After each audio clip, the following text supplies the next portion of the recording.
The United States is about to lose its global power seat, and I'm going to tell you how that is going to happen in this video. The United States is the most powerful economy in the world, but it is also one of the most resource intensive. It leads in innovation, wealth, and influence, yet struggle with sustainability at scale. And so the real question is, can the world's biggest economy become sustainable without slowing down? Stretching across the entire continent, the United States is one of the most geographically diverse countries on earth, from the Great Plains to the Rocky Mountains and coastline along both the Atlantic and the Pacific Ocean. It is not just a country, it is a system. With a GDP of over $25 trillion, US shapes global trade, technology, energy system, and culture itself. But what makes it truly powerful is how the economy is structured. The United States economy runs on three major systems. First, consumption and services. Retail, finance, healthcare, and tech dominate. Second, advanced industry and innovation. From Silicon Valley to aerospace, United States is where ideas become industries. And third, energy and agriculture. The United States is the largest producer of oil and gas and food globally. Together, this system generates massive wealth, but here's the catch. They also generate massive resource demand. And behind this economic power is an enormous ecological foundation that are yet to see, in my opinion. The US benefits from vast agricultural land, freshwater system like the Mississippi River, rich mineral resources, diverse ecosystem from forest to wetlands. This system provides food, water, energy, climate regulation, but this is the invisible engine of the economy, but it is under pressure. The United States consumes more resources per person than most countries on earth.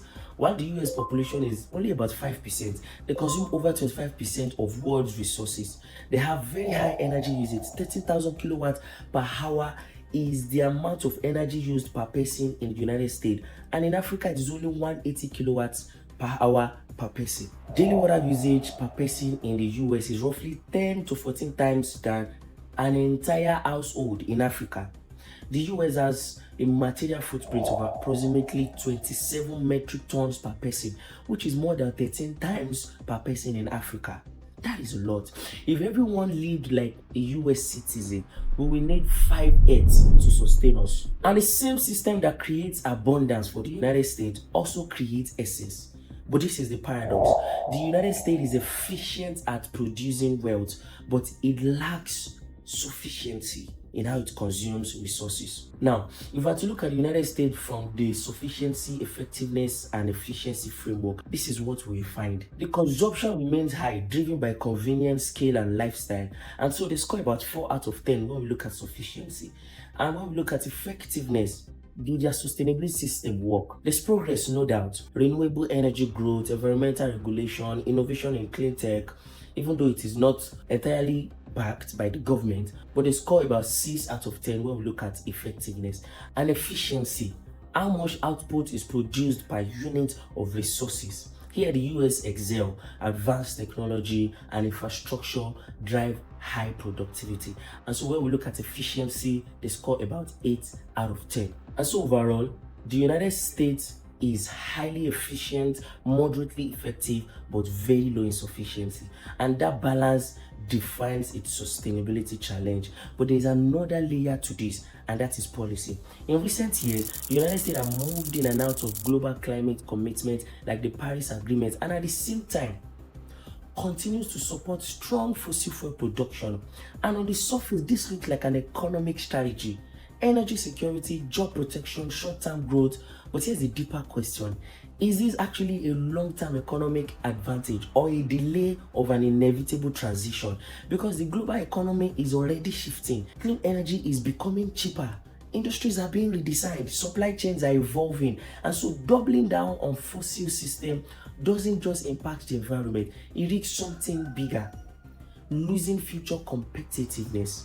Because the countries that win the next economy won't be the one that extract the most, they'll be the one that designs the best. And so if we were to redesign the United States for the future, these are the opportunities that stands out.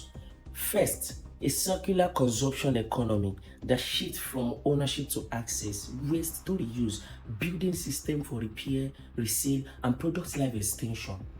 Secondly, we have regenerative agricultural revolution that transforms farming into soil restoration system, carbon sinks, and biodiversity engine.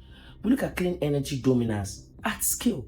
Solar, wind, grid storage turn the United States into a net energy exporter of clean power. An industrial symbiosis network. The United States already excel on industry scale.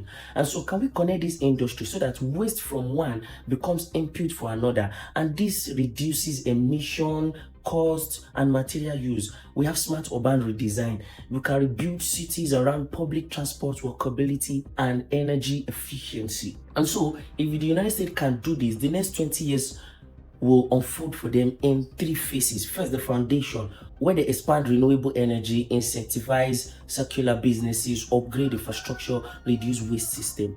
And the second phase will transform them to a large-scale industrial power that redesigns itself, where regenerative agriculture is mainstreamed, circular economy is adopted nationwide, and third phase, where United States regenerates. We have carbon neutral economy, net positive ecosystem, and global leader in sustainable system. And so this way, the future of sustainability won't be decided by small countries alone, but by systems like the United States. The question is not whether change is possible, but it is whether it can happen fast enough. And this is my final message to the United States. Fossil fuel builds the current economy, but building the future on them is like optimizing a system that the world is already moving beyond. And so this calls for reflection and change in policy for the United States.